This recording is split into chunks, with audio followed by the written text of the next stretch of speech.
Secundaria segundo grado. Ciencias. Física. Perdí mis vacaciones por no saber escalas termométricas.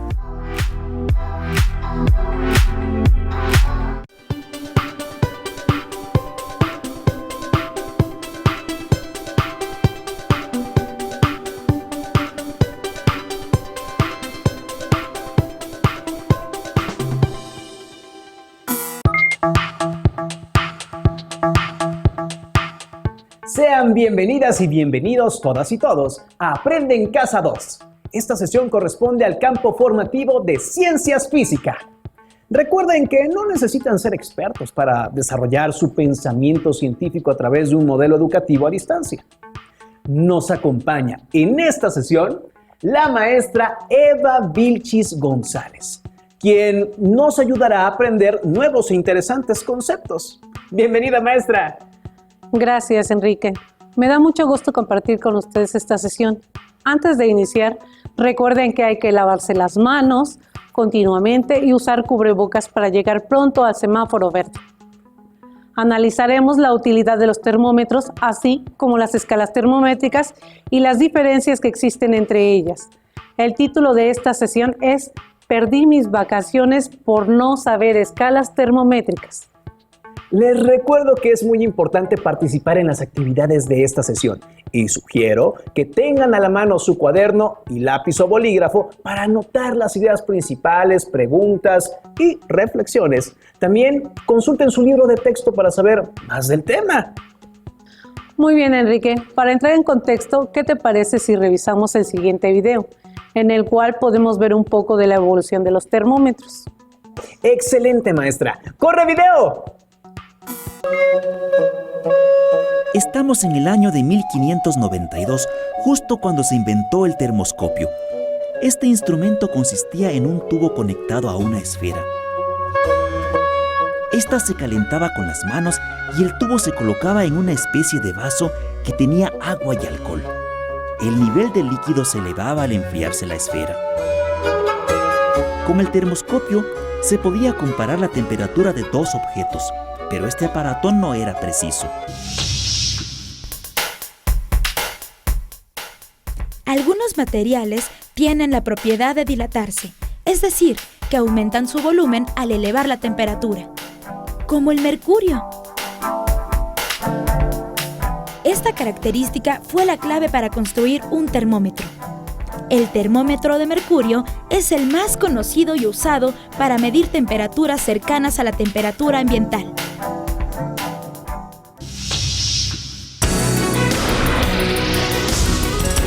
¿Sabías que actualmente se está prohibiendo el uso del termómetro de mercurio en muchos países, incluso en México? La razón es porque el mercurio, al entrar en contacto con el aire, se oxida y contamina el ambiente. Afortunadamente, los adelantos tecnológicos han hecho posible crear el termómetro digital, que contiene un sensor electrónico de temperatura. Vaya, maestra, sí que han evolucionado los termómetros. Desde el termoscopio de Galileo hasta los termómetros digitales que usamos hoy en día. Han pasado muchos años. Tienes razón, Enrique. La temperatura es una magnitud muy importante en nuestra vida diaria y la utilizamos en una gran variedad de actividades. Por ejemplo, muchos procesos de fabricación y almacenamiento de alimentos requieren de temperaturas específicas.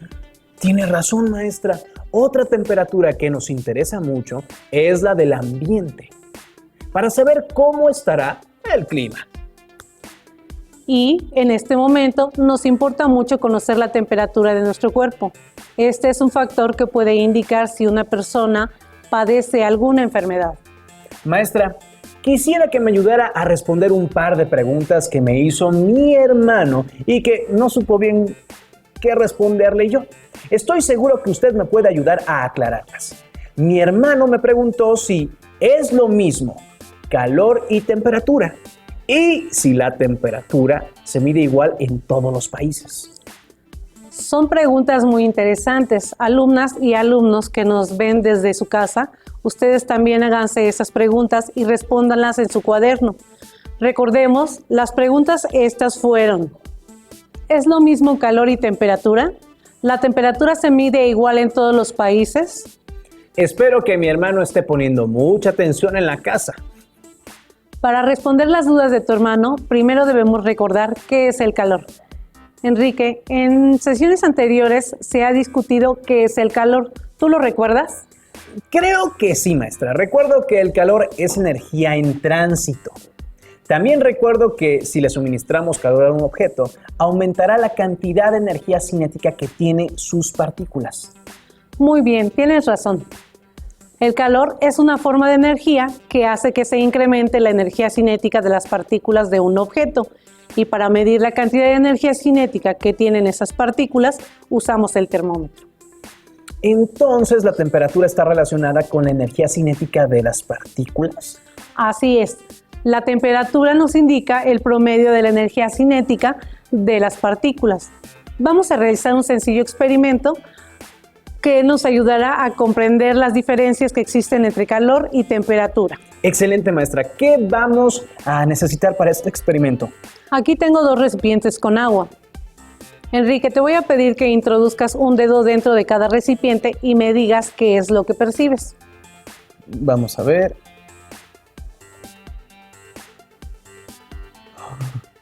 El agua de este recipiente está caliente, mientras que la de este otro está fría.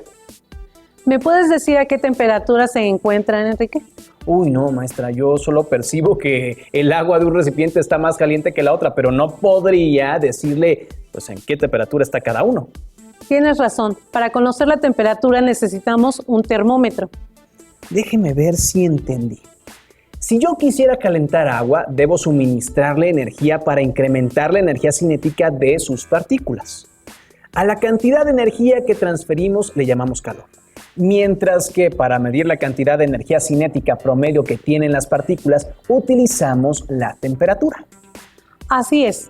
Aunque parezca lo mismo, calor y temperatura son diferentes, pero están relacionados. Claro, si no hubiera transferencia de calor, ya sea que se gane o se pierda, no podríamos observar una variación en la temperatura. Muy bien. También es muy importante recordar que el flujo de calor siempre ocurre del cuerpo que tiene mayor temperatura al de menor temperatura, nunca en dirección contraria. Enrique, pienso que con esto ya podemos responder la primera pregunta que hizo tu hermano. Claro, ahora sé que aunque están relacionados calor y temperatura, no son lo mismo. Pero tengo una duda, maestra. No recuerdo en qué unidad se mide el calor. Se pueden utilizar 2 unidades distintas para medir el calor. Primero, como el calor es una forma de energía, se mide en la unidad que usamos en el Sistema Internacional de Unidades para medir la energía, es decir, el Joule. Pero también se utiliza la caloría. Ay, maestra, ¿qué son las calorías? Una caloría es el calor necesario para elevar 1 grado Celsius la temperatura de 1 gramo de agua. La unidad de caloría se usa comúnmente para representar el contenido energético de los alimentos, aunque en las etiquetas nos indican kilocalorías. 1 kilocaloría son 1000 calorías. Maestra, en la definición de caloría acaba de mencionar los grados Celsius. Eso me recuerda a la segunda pregunta de mi hermano. ¿La temperatura se mide igual en todos los países? Esa pregunta podría tener 2 respuestas. La temperatura se mide con un instrumento llamado termómetro y este es usado en todos los países. Pero en lo que sí hay diferencia es en la escala que se utiliza para medir la temperatura. Es verdad, maestra, todos utilizamos los termómetros. Cuando vamos al médico nos toman la temperatura o cuando queremos saber la temperatura ambiente tenemos que recurrir a un termómetro. Existen de varios tipos. Antes usaban mucho unos que eran como tubos de vidrio que tenían una línea plateada. Pero últimamente los digitales se están volviendo muy comunes. Muy bien, Enrique, pero dime, ¿sabes cómo funciona un termómetro? Ay, pues no, la verdad no, maestra, no sé cómo funciona. ¿Podría ayudarme? Mira, te voy a mostrar un termómetro de laboratorio para que lo observes. Para saber cómo funciona este tipo de termómetros, debemos entender primero la dilatación. Retomando, ¿sabes qué es la dilatación?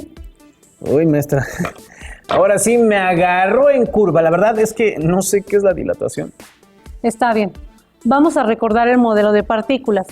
Cuando aumenta la temperatura de un cuerpo, la energía cinética de sus partículas también se incrementa. Entonces, sus movimientos son más amplios. Como la separación entre las partículas aumenta, también se incrementa su volumen. Esto pasa en los sólidos, líquidos y gases. Pero en sesiones anteriores dijimos que el movimiento de las partículas es muy pequeño. ¿A poco podemos observar el incremento en el volumen de un cuerpo cuando se dilata? Yo pienso que debe ser tan pequeño que ni siquiera veríamos diferencia. Mira, aquí tengo algo para mostrarte. Se llama dilatador de gases. Son dos esferas de cristal unidas por un tubo sin tener comunicación entre ambas. Observa, la única comunicación que tienen es por el tubo capilar, aquí adentro, que está dentro del tubo de cristal. El líquido que contiene es alcohol etílico, el cual se dilata con muy poco calor. Te voy a pedir que sostengas el dilatador con las dos manos, con mucho cuidado, sin apretar, es frágil y se puede romper. Observemos lo que sucede. Así, ¿verdad? Así.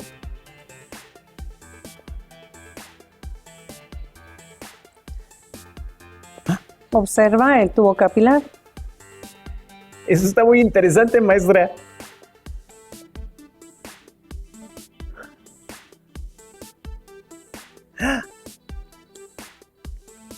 Ahora lo voy a hacer yo. Permíteme. Primero vamos a dejar que baje. Hasta sentí como si fuera un superpoder. Ahora observa, lo voy a hacer yo.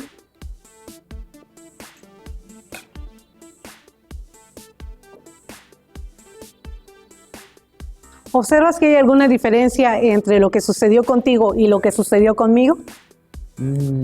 Pues hubo una diferencia en que qué tan rápido subía el alcohol. ¿Fue más rápido con usted? Como ya lo mencionamos, la dilatación se produce en sólidos, líquidos y gases. Cuando aumenta su temperatura, en este caso los gases dentro de la esfera se dilatan. Al absorber el calor de nuestras manos, las partículas del gas y del alcohol incrementan su vibración, lo que hace que aumente su volumen. Y como el único lugar hacia donde se pueden desplazar es hacia la esfera de arriba, pasando por el tubo capilar, las burbujas que ves al final son del gas que se dilata, impulsando al líquido a subir. Al enfriarse los gases, los espacios intermoleculares regresan a su estado original, contrayéndose de nuevo, disminuyendo su volumen y regresando a la esfera de abajo. ¿En serio, maestra? Es increíble que podamos observar a simple vista, aunque de forma indirecta, cómo se incrementa la amplitud en el movimiento de las partículas.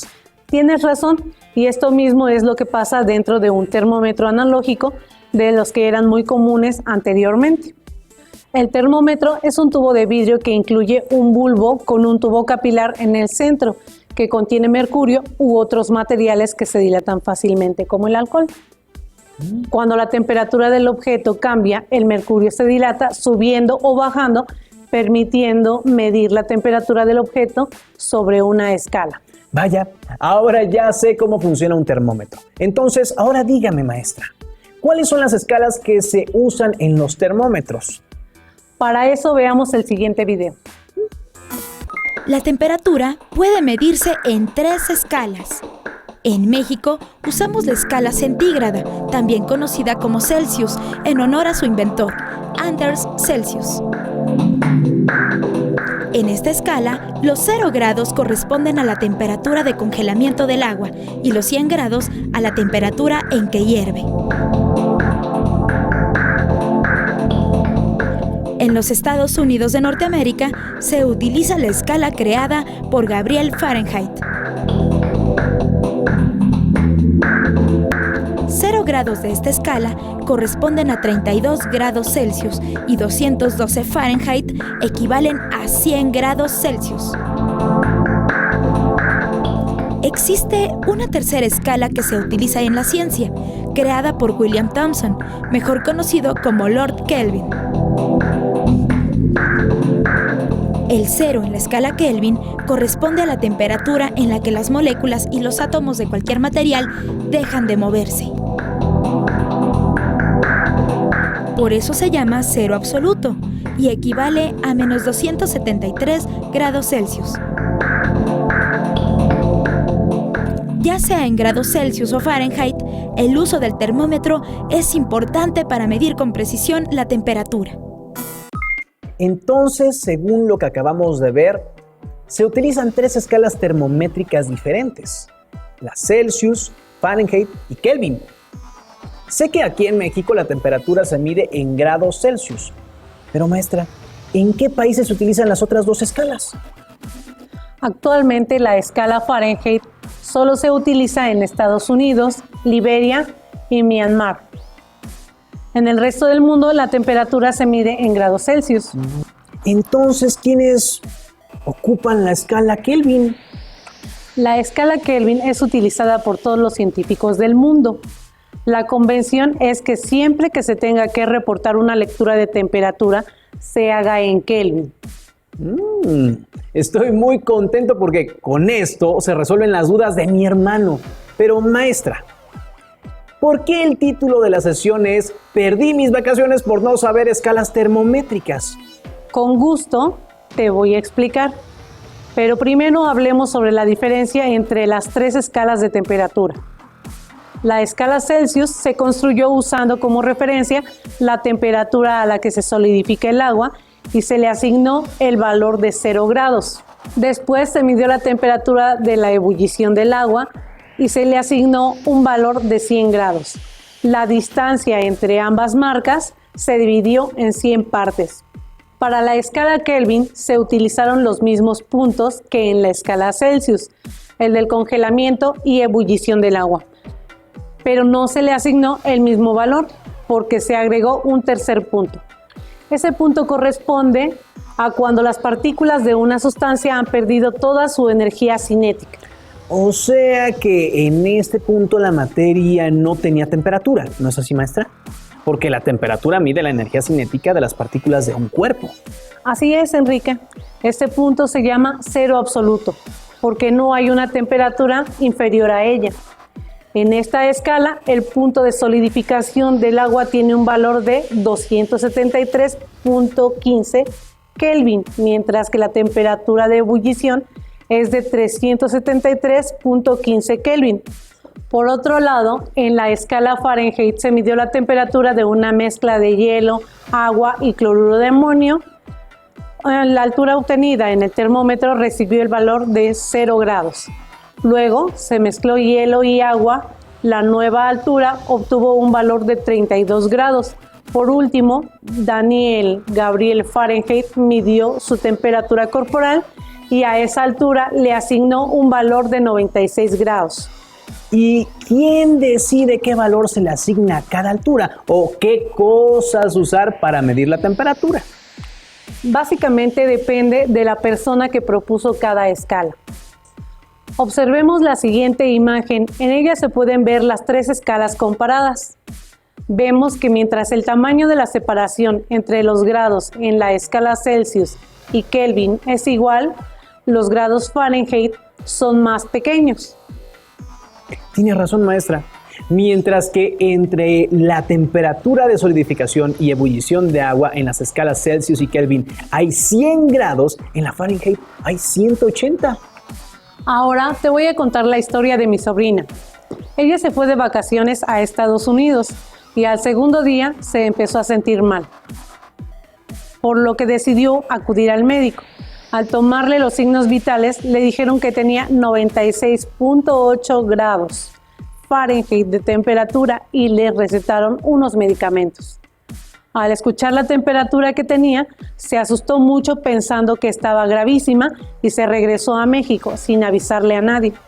Cuando llegó a su casa, yo estaba ahí sorprendida, nos platicó que tenía 96.8 grados de temperatura y que como era extremadamente alta, había decidido regresar.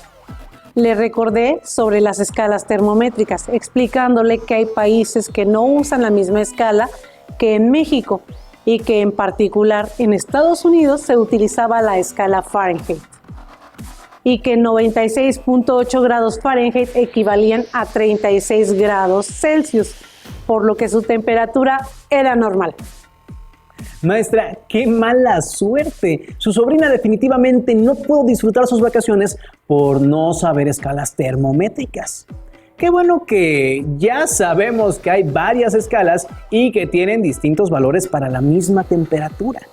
Para finalizar, Enrique, ¿qué te parece si construimos un termómetro? Excelente, maestra. ¿Qué vamos a necesitar para hacerlo? Los materiales son una botella de plástico, un popote transparente, una regla, un marcador permanente, agua, un vaso de precipitados,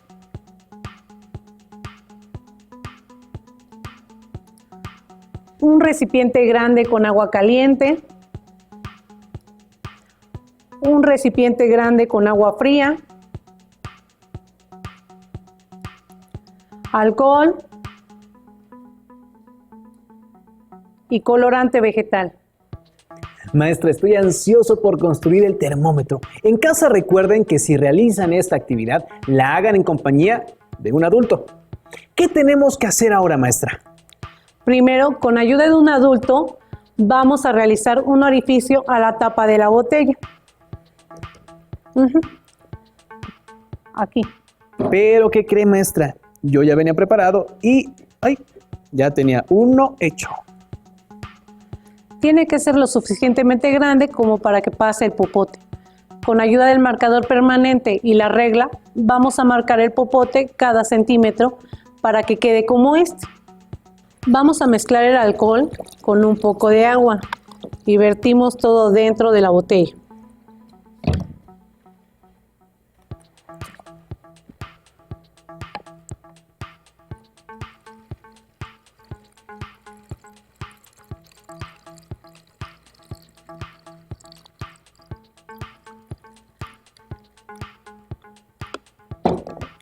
¿Me das el agua? Sí.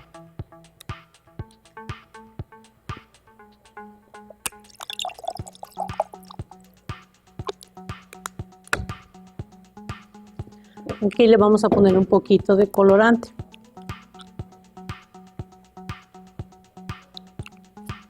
Wow. Qué bueno que fue azul, es mi color favorito.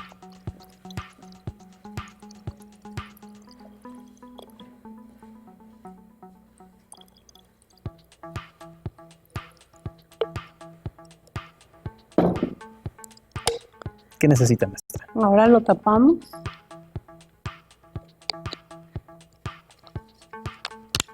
Y pasamos el popote por el orificio que ya lo tenemos hecho.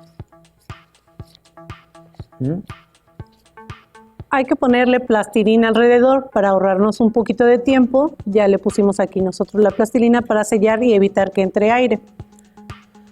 Tomamos la botella y la metemos dentro del recipiente con agua fría. Vamos a observar lo que sucede. Alumnas y alumnos, realicen anotaciones en su cuaderno sobre lo que observan. También pueden hacer pruebas con agua a diferentes temperaturas y ver cómo varía la altura en su termómetro. Así es, Enrique. Hasta podríamos construir nuestra propia escala termométrica. Mira, el popote, hasta donde llegó. Agua caliente.